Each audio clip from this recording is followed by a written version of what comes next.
Hi, I'm David Shipler. And I'm Danielle Citron. Two reporters. Start now. Hi, Dave. Hi, Danny. How you doing? Great, thanks. And here's our mission today. We're going to learn about deep fakes. Deep fake videos and audio are already making it almost impossible to tell what's real and what's fake. And you can create deep fakes in your very own home. You just download free or cheap AI software. Deepfakes are already changing society. Some are beneficial. We'll talk about those later. Most are not, for sure. And unfortunately, the negative ones, the harmful ones, are extremely harmful. We have become disconnected from truth in many ways. I was reminded of a very prescient observation that Hannah Arendt made in her book, The Origins of Totalitarianism, way back in 1951. Listen to what she said then. The ideal subject of totalitarian rule is not the convinced Nazi or the convinced communist, but people for whom the distinction between fact and fiction, i.e. the reality of experience, and the distinction between true and false, i.e. the standards of thought, no longer exist. And we're there. We're almost there. And here's just a few examples. Criminals are already using deepfakes to scam corporations out of tens of millions of dollars. Middle school boys are making fake pornographic videos of their classmates. Politicians and their allies are using deepfakes to try to destroy their opponents' reputations. And our guest today is one of the best people on earth, I think, to help us understand this scary new reality. Danielle Citron, welcome. Thanks so much for having me on. Do you feel the same way as I do, that this is kind of scary? I find it incredibly depressing, having started writing about it with Bob B. Chesney in 2018. He's a national security scholar on privacy, and together we were watching this trend only escalate and having our just unwillingness to associate ourselves with reality and finding that okay is so depressing for democratic discourse, for national security, and for privacy and free expression. So I'm finding myself in despair a lot these days. We should introduce you so everybody knows who you are, Danielle. Always a good idea. Danielle Citron is professor at University of Virginia Law School. She advises governments and brand name corporations around the world how to deal with AI, artificial intelligence, and deepfake issues. Danielle used to advise Twitter until Elon Musk took over, right? Till we got fired, yes. And it was for free. The Trust and Safety Council from 2016 to 2022, was people in civil society and academia advising Twitter. But basically an hour before we were supposed to meet in November 2022, after Musk had taken over, he let us go. And we were like, God bless, you weren't paying us. So yeah. In other words, you were advising Twitter on how to avoid getting snared by this world of deep fakes and similar safety issues kind of writ large that, for Twitter grew from protecting against spam, impersonation, and copyright violations, and convincing them that safety of their users also encompass protecting them from harassment, stalking, bullying, intimate privacy violations, doxing, and deepfakery. So that grew over time. I worked with them since 2009. And you've advised lots of institutions on these issues. I've worked with state and local law enforcers.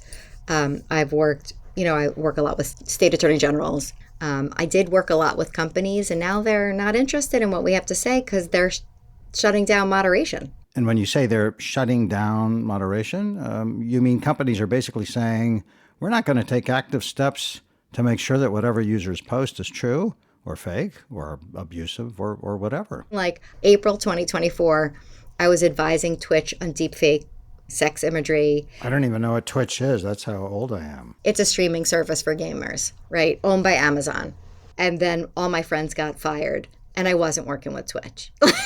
You know what I mean? Their Twitch safety team was decimated. The only company I work with now is Spotify. Well, I have a question, and it's not really a joke. We see you right now on our computer screen. We hear you. Yes. How do we know that you're real? Great question. And here I am with two fabulous journalists asking me that question. Well, you're very nice. So, no, I say journalists and underscore that point because increasingly it's incredibly hard in the moment for even technologists. Like the wisest technologists who study fake photos to identify what's fake. And so if you can't, as from a technological matter, distinguish fake from real, then you need gumshoe journalism. Like, where was Danielle Citron on this day? It's January 28. It is 12:30. Is she in her office in Charlottesville? Yeah, it's not so easy to be a journalist now because you do have to nail this down. And actually, Right, and reporters need more time than ever to figure out what's real and then what's fake. Like investigation, like extra time to figure out that it is me. well, we want to go through some examples of this. And Danny, I think you've got one to play, right? The one about Morgan Freeman. I am not Morgan Freeman, and what you see is not real. Well, at least in contemporary terms, it is not. What if I were to tell you that I am not even a human being? Would you believe me?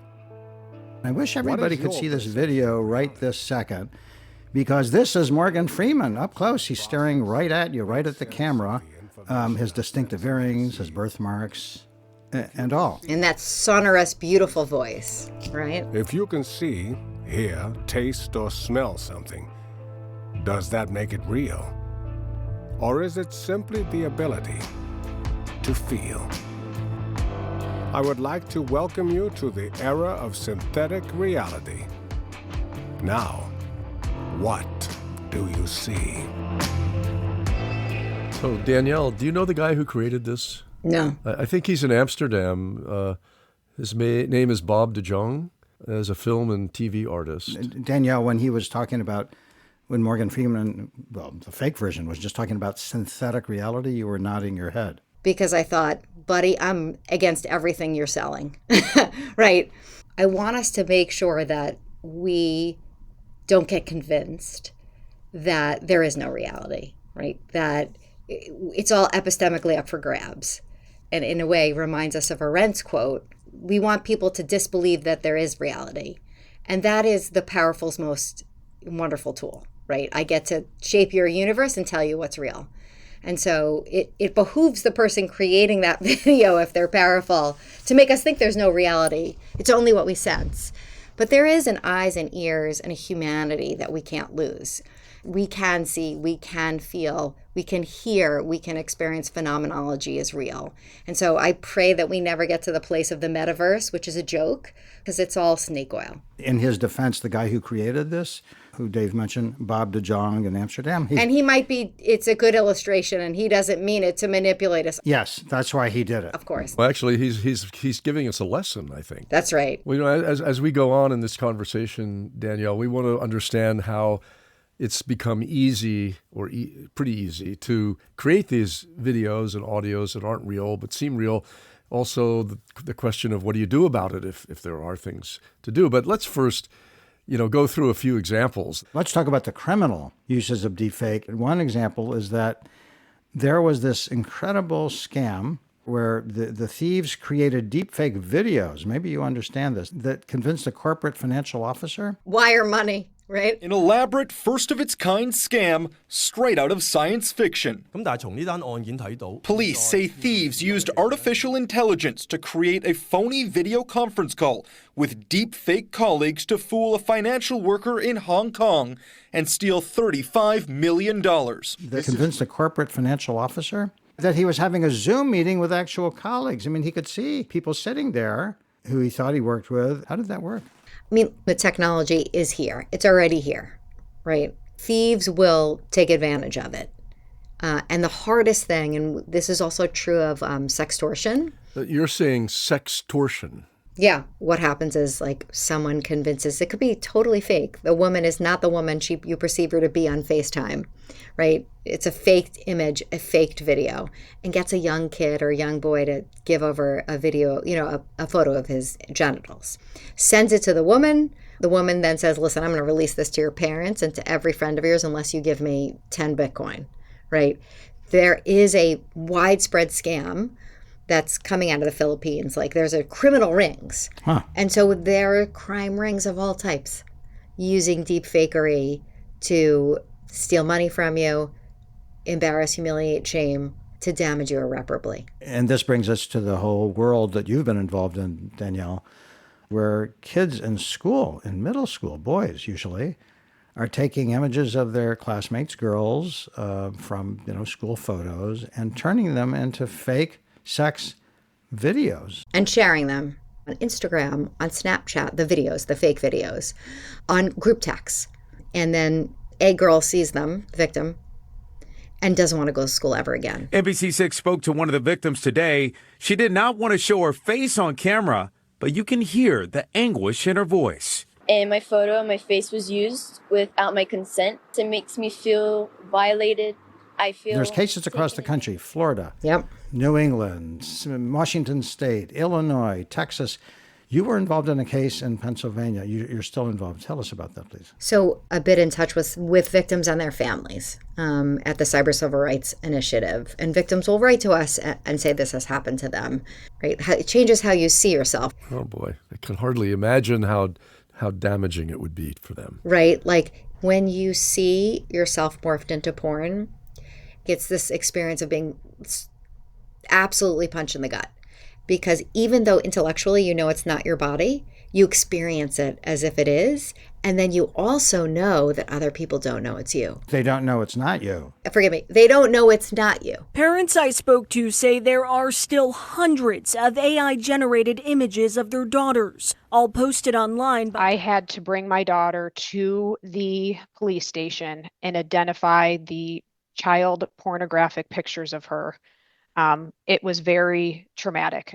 So you experience it like in your body as if it's you, because you're like, ugh, that looks like me. And then you also know that people seeing it don't realize it's fake. And so both that humiliation, embarrassment, and shame being turned into a sexual object, it's what Sartre called pure shame. The idea that you are stripped of clothing without your permission, and then you see yourself through other eyes as a sex object. And for young girls, high schoolers, middle schoolers, as you're just in the middle of figuring out your sexuality, your autonomy, your body is in a million directions, you know what I mean? Like, it's uncomfortable being an adolescent, we know, especially an adolescent girl. It's a time of tumult. So imagine that time of tumult coupled with the exploitation of your image, and you're turned into, a porn star. And do you see young boys' faces being morphed into porn? No, you don't. So it's disproportionate.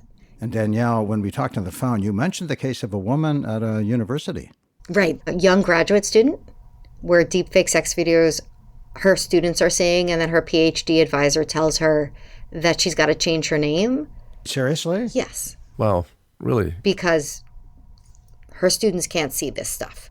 And you have had some contact with a woman, a professional journalist, right? Yep. Who used to be in India. Yep. Her life was completely turned upside down by deepfake. Yes. What was that case? So Rana Ayub was an Indian journalist, like powerful investigative journalist, exposing human rights abuses, especially in the Muslim Indian community. She's a Muslim woman. And she pissed off the Modi regime because she spoke out against the Modi regime's human rights abuses. Of course, you're talking about Prime Minister Modi in India.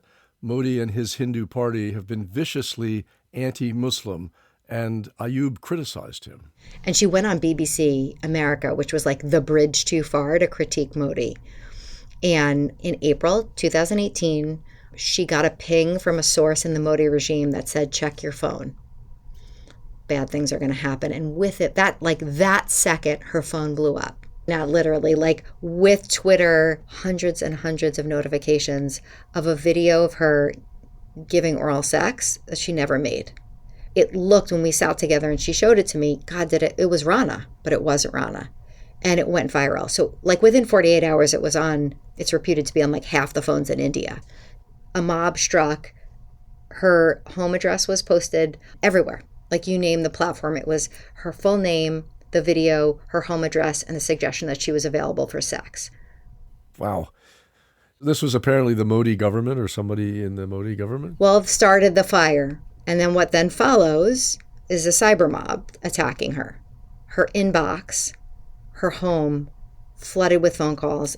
I'm going to rape you, you slut. So anti-Muslim fervor. It's like a very patriarchal society. And she's unmarried and Muslim. So the attacks were racist, misogynist, anti-Muslim, rape and death threats, doxing. She is in her home for 6 months. She lives with her parents. She's in her early 30s.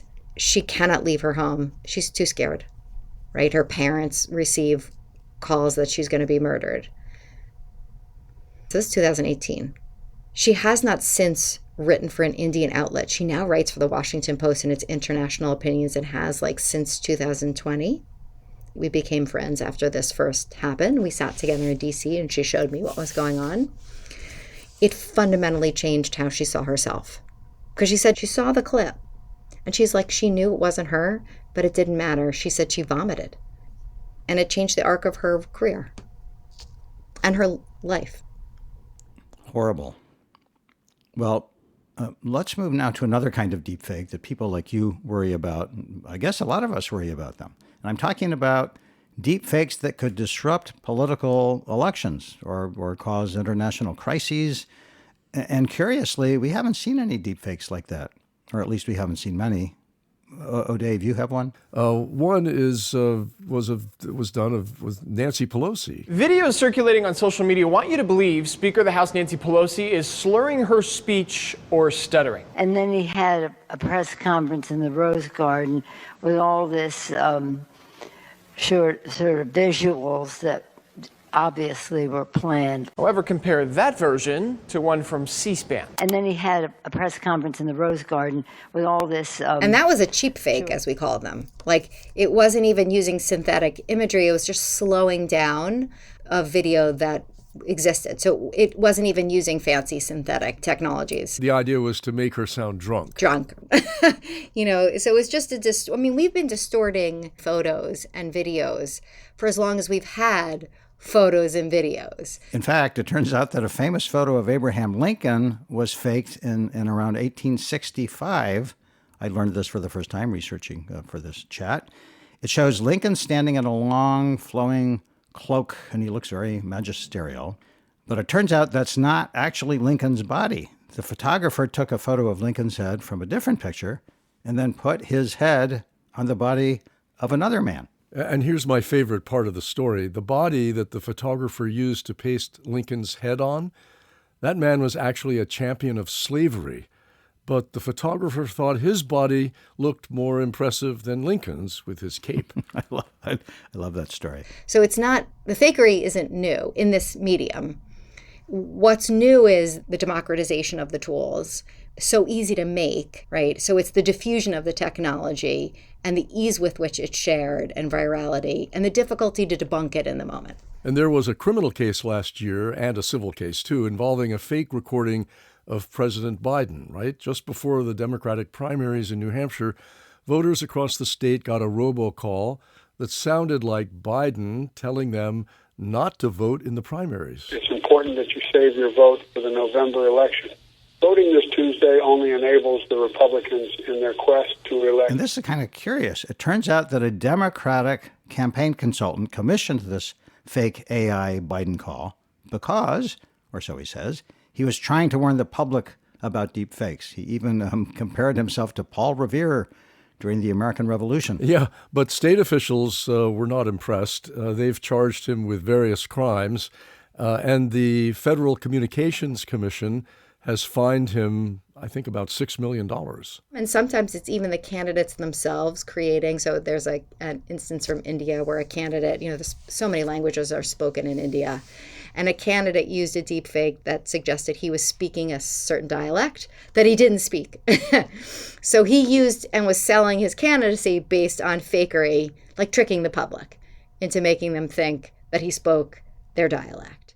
But Danielle, I've got to say, I have been kind of stunned that political figures in the United States, anyway, have not used deep fakery in a big way that we know about to sway the election. I was surprised by that this time. Why do you think that is? Luck, sheer luck.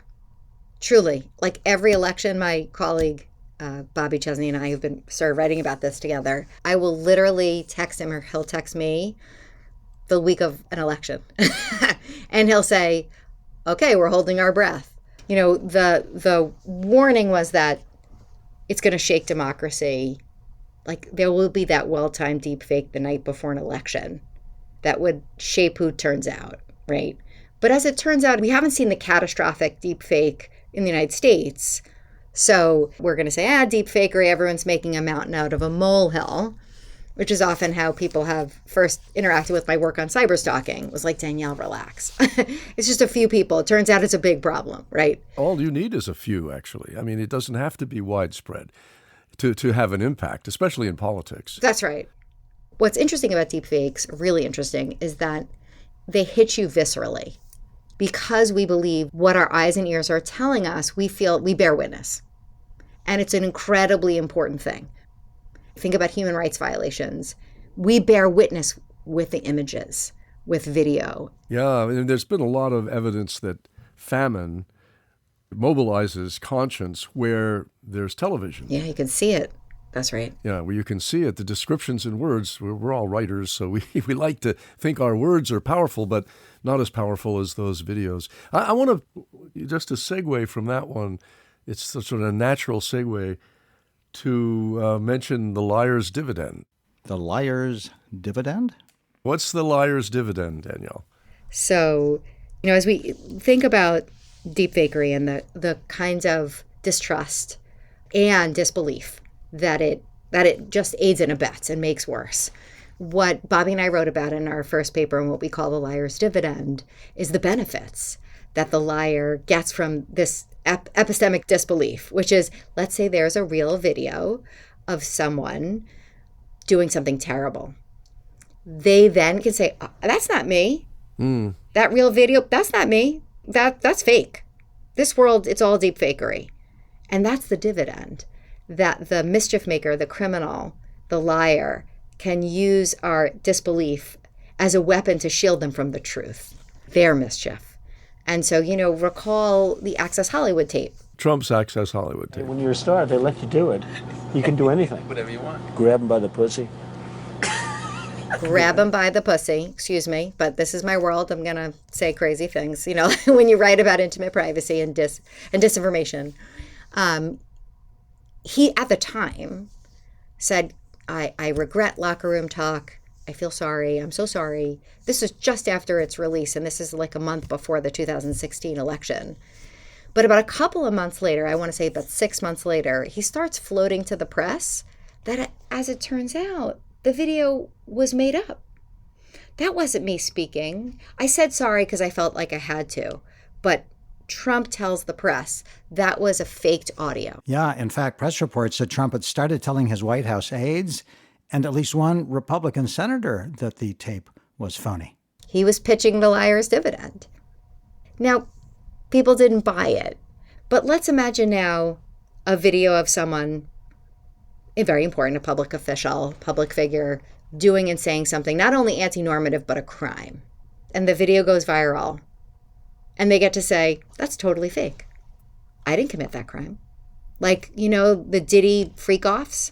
Well, actually, I'd never even heard of freak-offs until his case came along. Me neither, but I looked it up, and what I see in the court documents is that freak-offs are his word, actually, for orgies with lots of drugs. And we should clarify that we're talking about Sean Diddy Combs. He's the music producer and rapper, and the government's put him in jail. He's awaiting trial. Combs has pleaded not guilty to racketeering, conspiracy, sex trafficking, and prostitution charges. At the center of the case, this 2016 video obtained by CNN that depicts Combs attacking his then-girlfriend, the singer Cassie, and then dragging her back. Let's imagine there was a video recording the rape of individuals who are unconscious, right?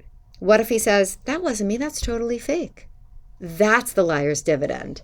It's a dividend that runs to someone who either wants to embrace or disavow themselves of what's happening. And how hard would it be for prosecutors to cut through that defense and verify its truthfulness, its accuracy? I mean, there are experts who their genre of expertise is figuring out if something is fakery, right? Computer scientists.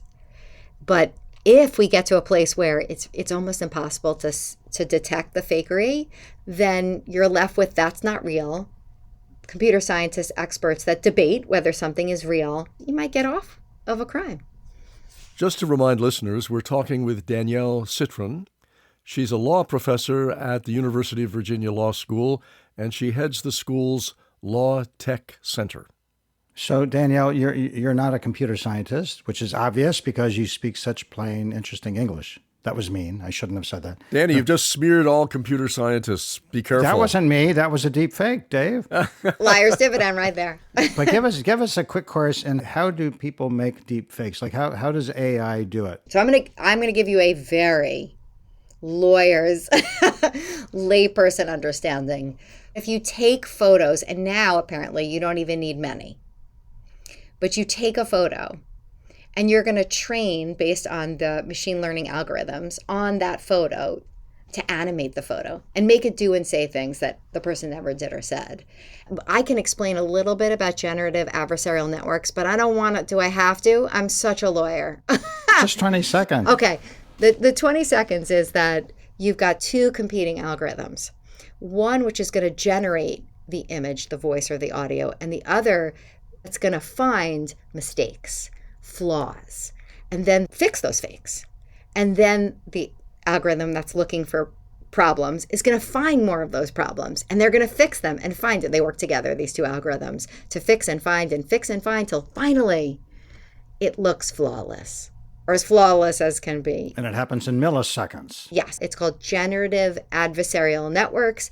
The generator algorithm creates, the adversary finds flaws, the generator takes away the flaws, and then it gets quite good.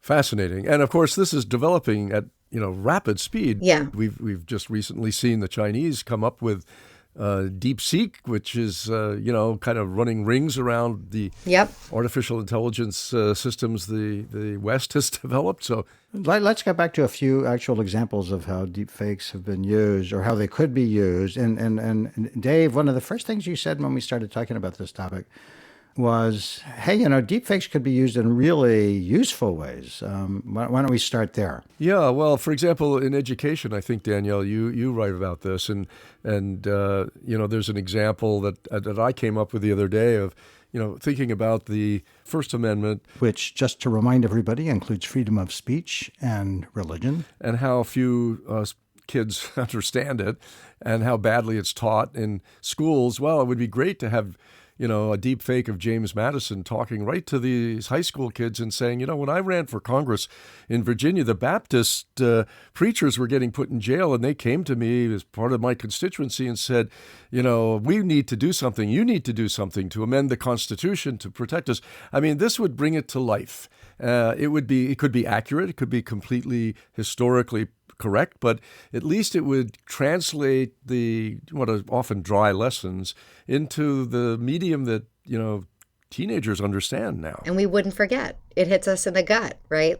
You can imagine those kinds of conversations that we could create about First Amendment values that would show what animated Madison, or even some of the drafters of the state constitutions for let's say the Fourth Amendment, which prohibits unreasonable search and seizure. Wouldn't that be exciting to create a movie for, students to grasp and understand, bring it alive? Well, here's an example I love of bringing history to life. There are two famous Salvador Dali museums, one's in Spain, the other's in St. Petersburg, Florida. And they had a company create deep fakes of Dali. Dali is standing there, Salvador Dali, talking to people and even answering questions, I understand. I haven't heard the questions and answers, but listen to this for a moment. Greetings.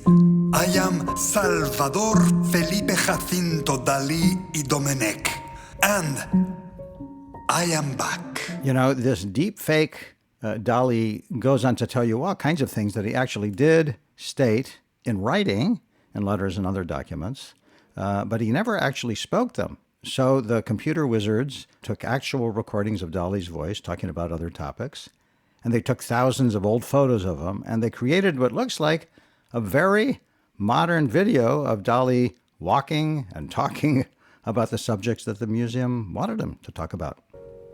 There is one thing that makes me different. I do not believe in my death. Do you? What a joy, right? I mean, that's why when first writing about these issues, I got the question, should we just ban the tech? And the answer is don't discount pro-social uses of it. The technology itself isn't inherently deceitful. you can use the technologies and say, this is synthetic, right? Here's another use of deepfakes, and I don't know if you would call this good or bad.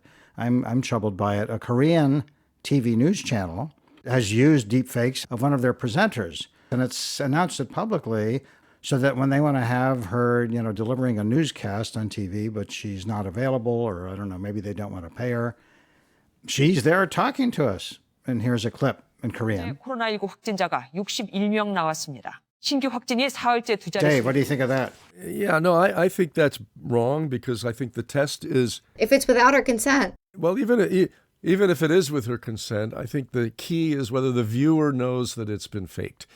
That's the key. And I think here's a gray area. Can I add something in, Dave? It's not only that they think it's real, but also, and this is why I think of deepfakery as also a privacy violation, it's the use of one's identity, if it is without permission, that then changes who you are. You're just literally a marionette.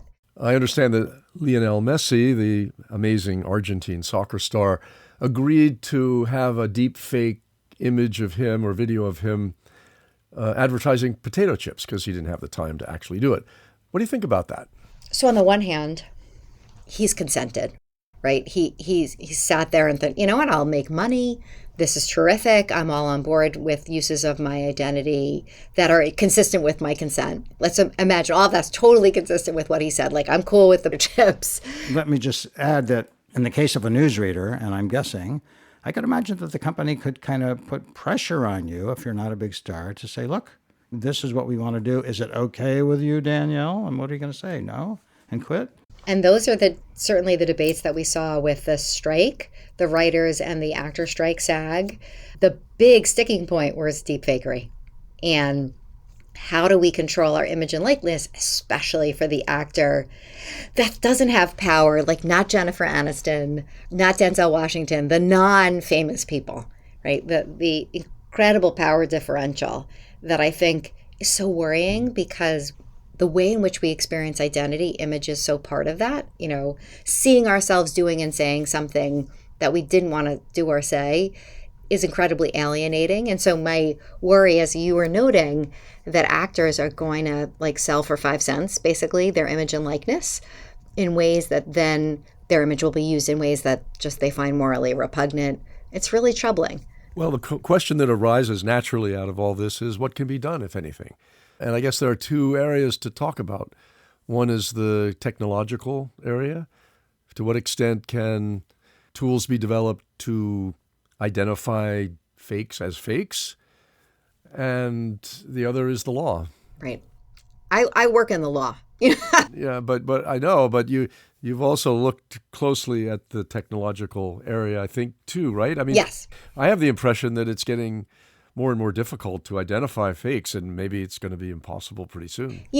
I'm never giving up on anything, but right now, content platforms enjoy a legal shield of responsibility. What do you mean? Section 230 of the Communications Decency Act means that Facebook, Instagram, X, you name it, Blue Sky, are immune from responsibility, legally immune from responsibility for information created by somebody else.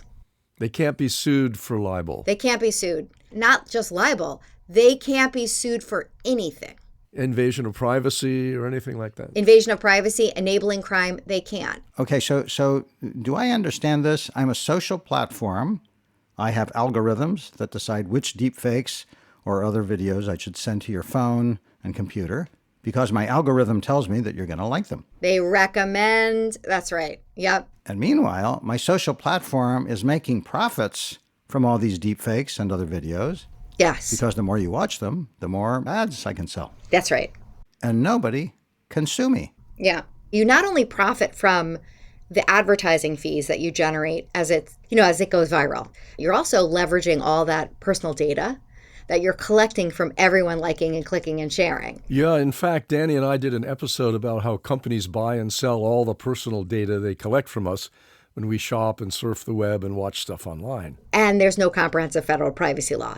So at the content layer, you can't be liable or legally responsible for content posted by someone else, even though in the real world you would be. the New York Times publishes a deepfake sex image of me, I can sue them for invasion of privacy and defamation. Okay, wait a minute. You mean under traditional laws, publications are legally liable for what they print, but under laws passed in the digital age, especially under that Section 230 of the Communications Decency Act, websites are not liable for content that other people post and the websites merely distribute. Right. Well, it's complicated. So this Section 230, what was the origin of that protection, and what's the chance that it might be repealed? Can you talk about that? Would love to talk about 230. The origin story of Section 230 of the Communications Decency Act, it was a bill that was basically an anti-porn bill. How many years ago? 1996. And most of the bill was about criminalizing and civil penalties for knowingly facilitating pornography. But there was a part of the bill, Section 230, that was proposed by and written by Ron Wyden and Chris Cox. They were then both congressmen. Chris Cox is a Republican, Ron Wyden's a Democrat. Both of them avid user of the internet. So think of it's AOL, Prodigy, message board. Like they were AOL users. And there was a trial court decision in New York that found that because a site, it was an internet service provider, Prodigy, was trying to filter for dirty words, that because they were trying to filter content, they were understood as a publisher, so strictly liable, for defamation that was hosted on the site. So just to clarify, Danielle, so because Prodigy or whatever site was actually trying to do a good thing, filter out obscenity. They were trying to do a good thing. They were considered a publisher, which made them vulnerable to lawsuits. To strict liability, yes. That's right. So Cox and Wyden wanted to reverse that finding with federal law. Like if you were a good Samaritan, you're trying to filter out obscenity or other, safety issues, they wanted to encourage it. They didn't want to make it more costly, right? So they provided this legal shield. So the name of the statute is called Good Samaritan, Blocking and Filtering of Offensive Content. You might think that's a great thing, right? And if we just stop right there, you think, we're going to encourage Good Samaritan behavior and allow you to make mistakes, right? Now, how that clause has been interpreted in the federal courts and state courts is a wild, overbroad interpretation. So even if a site not only doesn't try to help and remove content that's tortious or criminal, if a site actually calls for criminality, they're immune from responsibility in the name of free speech, even though that's not the only thing this statute's about. So Congress passed this law with good intentions. Yes. But it's spun out of control. In the lower courts. That's right. And shields companies from scrutiny. Just proving once again that what I call David's dilemma holds. Every solution creates at least one new problem. Isn't that just true of all tools? Yeah. Every new tool creates good things and bad things. It's like Janice faced everything. I'm in this moment where, having worked with tech companies for 15 years, I sort of feel betrayed. Worked hard with Facebook on non-consensual intimate imagery, so hard with Twitter, and with great career people, employees working so hard to make these spaces safe for everybody so everyone can speak. And now we're in a moment of dismantling content moderation. Meta's like, okay, we're firing everybody. X has fired nearly everybody working on content moderation. Okay, so add it all up. And you're saying that it's incredibly hard to crack down on deepfakes because, first of all, if a website or app is distributing a damaging deepfake, you can't sue them because of Section 230 that we've been talking about. Yeah. And you've also written that it's often impossible or basically useless to sue the particular person who created the deepfake in the first place, maybe on their home computer. Right. Why? Why not? And what I'm going to say is that you can't find that person. That person doesn't have a deep pocket, and there are no lawyers who'll take that case on contingency. Oh, because if I create deep fakes, it's going to take a lot of money for a lawyer to investigate me. That's right. To, bring this case to trial. And I don't have the money to do that, the ordinary person. And I, as the deepfake creator, might not even have... You might be in Russia. I don't know where you are, right? Or maybe I'm the proverbial kid in my basement. With no money. Mm-hmm. Okay, well, what about this? My impression, just from reading press reports, is that states have been trying to do something about I'm reading about all these cases, like in Florida, and I think there's one in Texas, where they're going after these middle school boys and prosecuting them as adults under criminal law for making the deep fakes of the schoolgirls. Right. So going after the perpetrators. So is that not a useful... It's a useful tool. Criminal law is a useful deterrent. Do I really want high schoolers thrown in jail? I just want to stop people from doing it, right? Like, I got to say, as much as I work on criminal law efforts with Dr. Marianne Franks on behalf of the Cyber Civil Rights Initiative, I want to deter this stuff. I don't want to throw high schoolers in jail. So in Washington State, just some months ago, a girl was horrified to find that she and her friends were the subject of deepfake porn videos. It turns out that her father happened to be an influential member of the state legislature. And anyway, now there's a law in Washington State. Yeah. And just recently, Gavin Newsom signed some laws in California, yeah, making it illegal to make deepfake videos. So aren't these... You're not looking very excited about these. No, it's not that I'm not excited because I've worked on some of them. It's that they're woefully underenforced. In an email sent out to parents obtained by ABC 27, the school admits it didn't tell police or Child Protective Services about the deepfake child pornography. I literally I think it was about 6 months ago, looked to see if we had any criminal prosecutions of the 15 deepfake sex imagery laws, and we have like one. It's just woefully underenforced, has been my experience. Why is that? Social attitudes. First of all, training. Law enforcement often, they're great at like robbery, like face-to-face crimes. They're crimes they're really good at investigating. And the typical local and state law enforcement views stuff involving the computers as like, I don't do that, right? One, they don't have the training, and two, social attitudes, which is boys will be boys. Yeah. It's no big deal. The old problem. Alicia, Valerie, good evening. School officials are mandated reporters, meaning that if they see something that's not right, they have to tell someone. In this case, the tip on the AI images came through the school security app, Safe to Say, but police were never notified. So we've been talking about Section 230 of the Communications Decency Act and how it makes it basically impossible, or at least incredibly hard, to prosecute or sue web companies for distributing damaging deepfakes. Yeah. But you've written that you've been working with legislators and others on a strategy to reform Section 230 so companies could be held liable. Okay. So I wrote a law review article called How to Reform Section 230, and I got a phone call from Representative Jake Auchincloss. And who's he? He's a representative from Newton, Massachusetts. Democrat, I suppose. Yes. And he said, I read the article. I'm really convinced. Let's write it. So I helped him draft a reform of Section 230, essentially requiring a duty of care for platforms with regard to cyber stalking, intimate privacy violations, and deep fakery. And we laid out what that duty of care looked like, reasonable steps.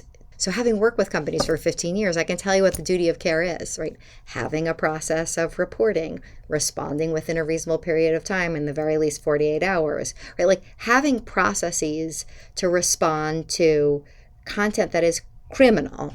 Like before you upload a video, you have to use a certain kind that has watermarks, like authentication technologies. And let me just say the watermarks refers to the old days where there'd be something on a piece of paper that would say this is a real document, but now there's some digital ways to do it on a deepfake video, right? Saying this is not. Right. And that's the stuff that friends of mine who are computer scientists are working on, the authentication side. In other words, I want to make sure I understand again, under your proposed reforms, companies would have to show that they follow careful steps to try to make sure that they're not distributing deliberately misleading deepfakes and other criminal content, right? But if companies could not show that they'd followed these policies, then they could lose their legal protections. That's right. You enjoy the legal shield if you have those processes. Now, why I think this is a reasonable response is because right now, the biggest platforms are burning down their content moderation teams. What would the action be against a platform that failed to do the due diligence or whatever you want to call it? These like 6 steps, the 7 steps, you could just sue them. They would lose their shield. But the government would have to take that step, right? No, it would be litigants. Individual litigants would bring a lawsuit and say X left up deepfake sex video of me and didn't take it down, wouldn't listen, and I get to now sue them. You lose your shield. So what are the chances that this Congress or any Congress in the next few years will pass this? Zero. Right. Well, let's hold on. Congress got pretty close. House. Oh, wait, just 1 second. There's some banging. Is that you, Danielle, or Dave? Oh, it could be me. I get excited. Yes, she's banging on the desk. I get excited. It's true. Okay, I was saying the chances are zero in Congress of passing. Well, they're not nothing, right? I'm not saying there's no chance. Like, why else would I work on these things? Let me just tell you why I think anything is possible. In 2013, when Dr. Marianne Franks and I wrote an article called Criminalizing Revenge Porn, there were 2 states that criminalized the practice of posting people's nude photos without their consent, recording, making, manufacturing, right? 2 states. A decade after our work, there are now 49 states, DC, Guam, and Puerto Rico, that ban the practice. Oh, boy. Yeah, that's interesting. So don't tell me nothing's possible. I'm a believer. Do you know what I'm saying? Like, are they perfect? No. Laws aren't perfect. They're not enforced. They're woefully under-enforced, but there are laws on the books, some great, some not. All of this is to say that as advocates and law professors, we have found that change is possible. Okay, but suppose things don't change to control deep fakes, at least in the next few years. What do you worry could happen? What are some of the really terrifying hypothetical deep fakes that you can see happening that would really do a lot of damage either to the democratic process or international relations? Or do you want me to give people ideas? Well, you put a whole list in your law review article. Right. Well, we can just cite a few, okay? And I'm paraphrasing here. You write that deep fakes could show political leaders taking bribes or meeting with spies or something, right before an election. Deep fakes could show soldiers murdering innocent civilians. And maybe that could ignite widespread violence, maybe even a war. You've also written that deepfakes could show officials announcing, for example, that a nuclear missile or a deadly pandemic is about to hit Los Angeles and provoke widespread panic. But you also write that even if officials don't announce it, seeing the deepfakes could provoke officials to do things that would cause disaster. So even if the general public never saw them. It's certainly possible to have a deep fake that only, let's say, officials see, but that causes a strike. Does that make sense? Like, there's ways in which the manipulation of reality could lead to death and destruction. And now we're going to lose even more sleep. Yeah, sorry about that. I feel like I'm the Grim Reaper. No one wants to talk to me. So, Danielle, what do you think could move members of Congress to finally do something about deepfakes? You say you always have hope. Yeah, I think what will move lawmakers is a deep fake of a family member or jeopardizing their campaign. And we've seen this. Like once, I mean, this is so obvious, but once it impacts personally, folks on the Hill, lawmakers, we're going to move. We're going to have a law. We saw this with, why do we have a Video Privacy Protection Act? Why in 3 weeks did we have all of a sudden Congress pass the protection of our video rental records?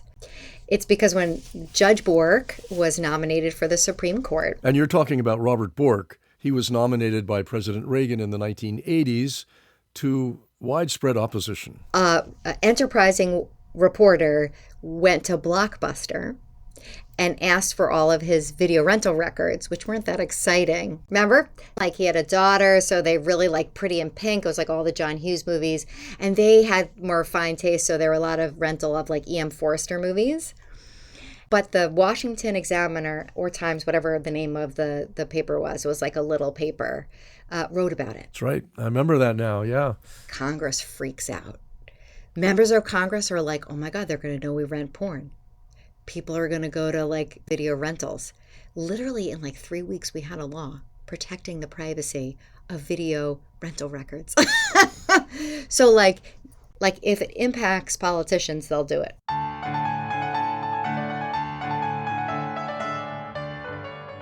This has been really fascinating. Danielle Citron is a law professor at the University of Virginia Law School, where she heads the school's Law Tech Center. Her most recent book is The Fight for Privacy, protecting dignity, identity, and love in the digital age. And that's it for this episode of Two Reporters. You'll find us on Apple, Spotify, Stitcher, or pretty much any leading podcast site. And we hope you'll check out more of our work at tworeporters.org. I'm David Tripler. And I'm Daniel Zwerdling. Please join us again soon for another episode of Two Reporters. Bye-bye.